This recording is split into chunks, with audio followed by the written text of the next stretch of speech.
va calculer la dérivée, donc calculer de f' de x. Donc f' de x, donc dérivée de x au carré, c'est 2x, 5 fois 2x, donc 10x.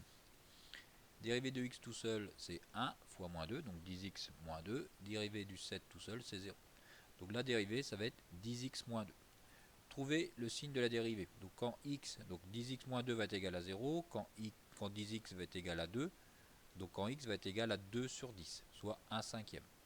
Donc quand x va être plus petit que 1 cinquième, donc la dérivée va être négative. Quand x va être plus grand que 1 cinquième, la dérivée va être positive. Pour voir ça, on résout f' de x supérieur à 0. On a donc 10x moins 2 supérieur à 0. 10x supérieur à 2. Donc x va être supérieur à 2 divisé par 10, donc 1 divisé par 5.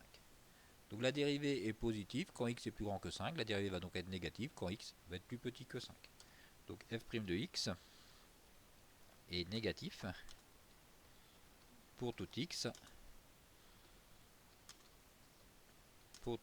appartenant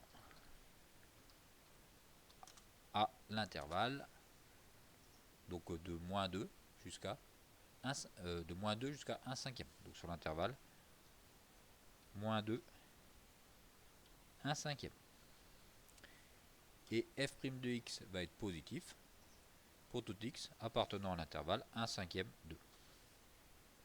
Donc f' de x est positif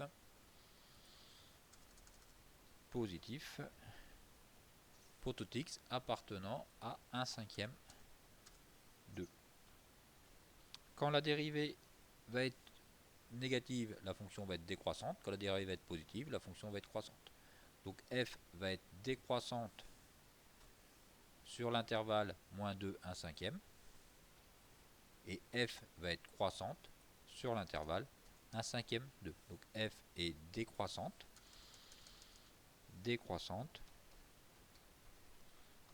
pour tout x appartenant à moins 2, 1 cinquième. F est croissante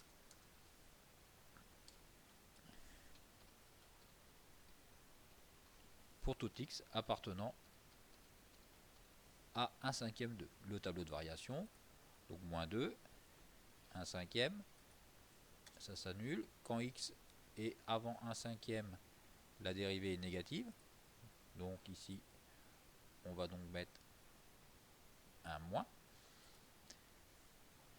Donc quand x va être compris entre moins 2 et 1 cinquième, la dérivée est négative.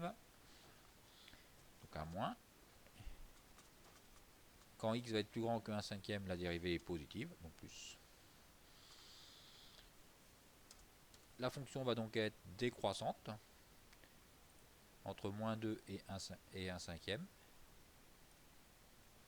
Et après, la fonction va donc être croissante.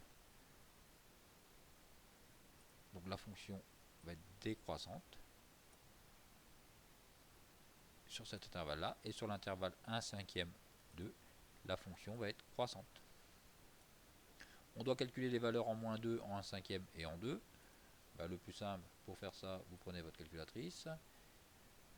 Vous entrez la fonction 5x au carré moins 2x plus 7. Vous faites votre tableau de valeurs. On veut la valeur en moins 2. Donc la valeur en moins 2, ça va être 31.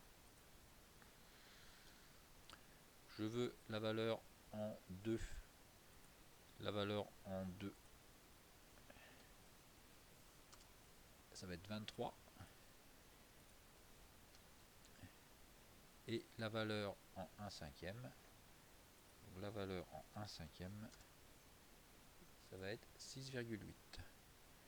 Valeur 1 cinquième, 6,8.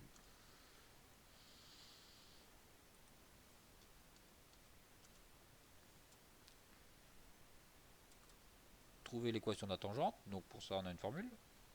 L'équation de la tangente à la coreprésentative au point d'abscisse 1, ça va donc être, donc si on applique la formule vue en cours, donc ça va être y égale f' de 1. multiplié par x moins 1 plus f de 1. Je calcule f' de 1. Donc f' de 1, je remplace x par 1 dans la tangente. Donc 10x, 10 fois 1, 10, moins 2, donc ça fait 8. Donc 8 multiplié par x moins 1 plus f de 1. Donc je calcule f de 1, je remplace x par 1 dans la fonction.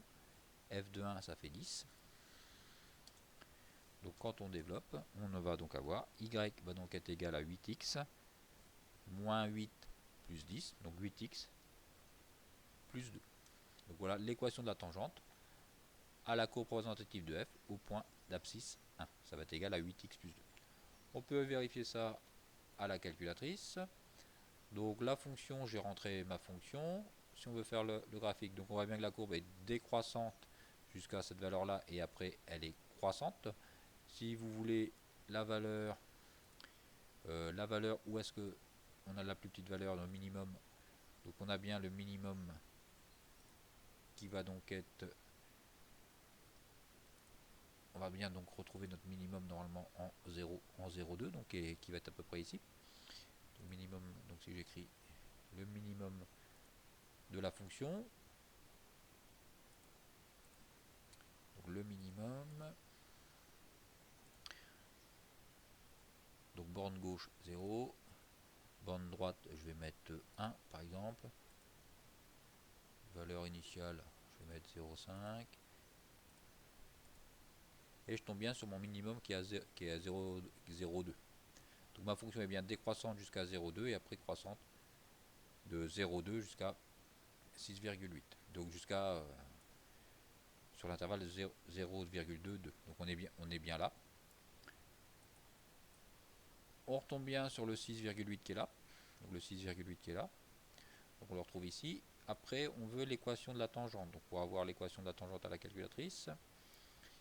Donc on a trouvé 8x plus 2. Donc l'équation de la tangente, seconde dessin. On tombe sur tangente. Tangente. C'est au point d'abscisse 1. J'écris 1. Entrée. Et ça me fait ma tangente 8x plus 2. Donc voilà comment on peut tout retrouver à la calculatrice.